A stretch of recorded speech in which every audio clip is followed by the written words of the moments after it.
चारधाम यात्रा 10 मई से शुरू होने वाली है। इसके चलते ज्योतिष पीठाधीश्वर जगत गुरु शंकराचार्य अविमुक्तेश्वरानंद सरस्वती महाराज आज हरिद्वार पहुंचे। यहां उन्होंने मीडिया से बात की।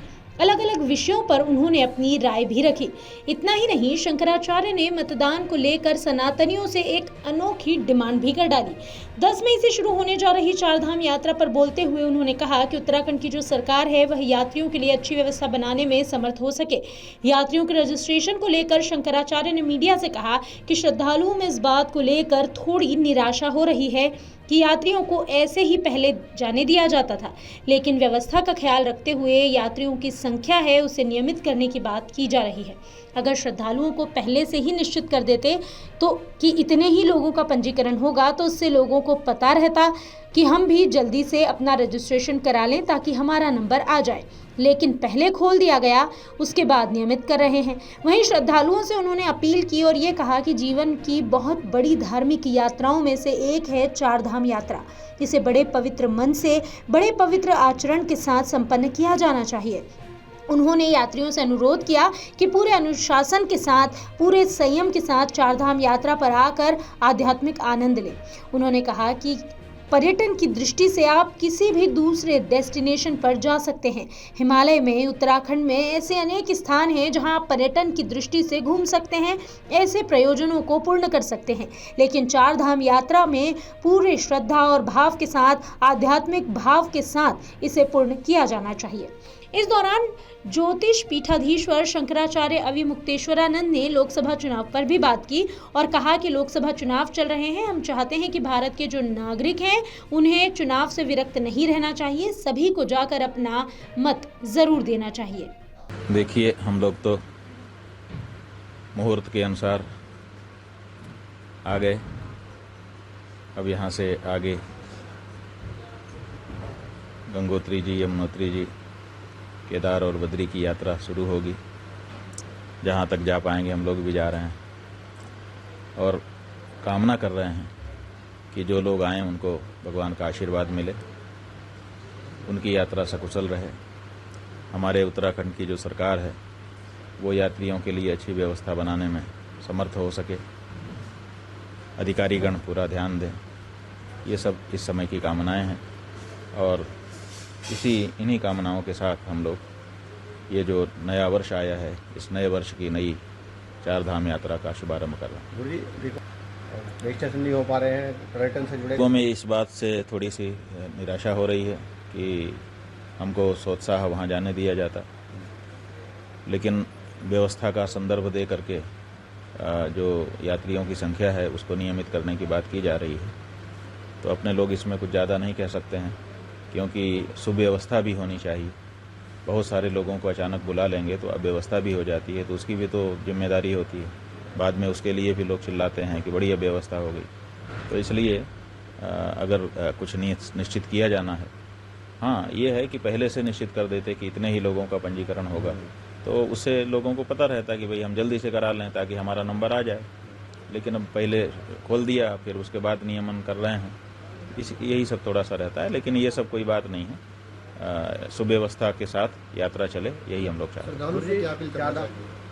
हैं। श्रद्धालुओं से हम यही अपील करना चाहेंगे कि देखिए, ये जो यात्राएं हैं ये जीवन की बहुत बड़ी धार्मिक यात्राएं हैं। बड़ी पवित्र मन से और बड़े पवित्र आचरण के साथ इन यात्राओं को संपन्न किया जाना चाहिए। और आप पूरे अनुशासन के साथ, पूरे संयम के साथ आइए, आकर के आध्यात्मिक आनंद इन यात्राओं का लीजिए, तो ये ज़्यादा अच्छा होगा। भौतिक आनंद लेने के लिए, पर्यटन की दृष्टि से आप दूसरे किसी डेस्टिनेशन के लिए आ सकते हैं। हिमालय में, उत्तराखंड में ऐसे भी अनेक स्थान हैं जहां पर आप उस प्रयोजन से जा सकते हैं। लेकिन ये जो चारधाम यात्रा है हमारी, इसको पूर्ण आध्यात्मिक भावना से ही किया जाना चाहिए।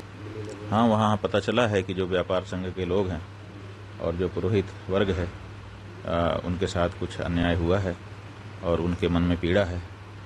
अब उन्होंने कहा है कि जब पट खुलेगा उस समय हम दुकानें ही नहीं खुलेंगे, हम अपना सक्रिय ही नहीं होंगे, तो वहाँ पर जो यात्री पहुँचेंगे उनको कितनी तकलीफ होगी।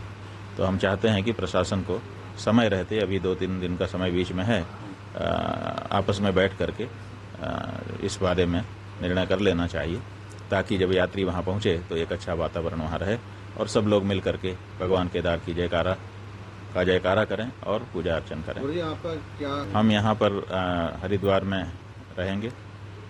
परसों यहाँ से सवेरे हम निकलेंगे और निकल करके केदारनाथ जी जाएंगे, रात वहाँ रुकेंगे। दूसरे दिन भगवान का अभिषेक पूजन करके पट खुलने के बाद वहाँ से हम ज्योतिर्मठ चले जाएंगे। एक दिन ज्योतिर्मठ रुक करके दूसरे दिन बद्रीनाथ चले जाएंगे और बद्रीनाथ जी का जिस दिन पट खुलेगा उस दिन वहाँ पूजा अर्चना संपन्न करके और जो 6 महीने की पूजा है उसका संकल्प करके फिर हम आगे के अपने कार्यक्रम में राजस्थान चले जाएंगे। हाँ, इस समय लोकसभा जो हमारे भारत की लोकसभा है केंद्रीय सरकार के लिए इस समय नए चुनाव हो रहे हैं। 2 चरण या 3 चरण के चुनाव हो चुके हैं बताते हैं, आगे के और भी चरण हैं उनमें चुनाव हो रहे हैं। हम यही कहना चाहते हैं कि जो भारत के नागरिक हैं उनको चुनाव से विरत नहीं रहना चाहिए, सबको जा करके अपना मत करना चाहिए। लेकिन मत एक दान है और हिंदू धर्मशास्त्रों में दान के बारे में ये नियम है कि जिस किसी को नहीं दे देना चाहिए, विचार करके देना चाहिए कि हमारे मत का दुरुपयोग ना हो। तो हम सबसे तो नहीं कह सकते, लेकिन सनातन धर्मी जो मतदाता हैं आपके माध्यम से हम कहना चाहेंगे कि वो लोग इस बात का विचार करें कि हमारा मत ले करके अगर कोई सरकार में जाए तो वो गौ हत्या ना करे, क्योंकि पिछले 75 सालों का हमारा अनुभव है कि अनेक पार्टियां आईं और हम हिंदुओं ने उनको वोट दिया और उन्होंने सरकार बना करके गौ हत्या जारी रखी।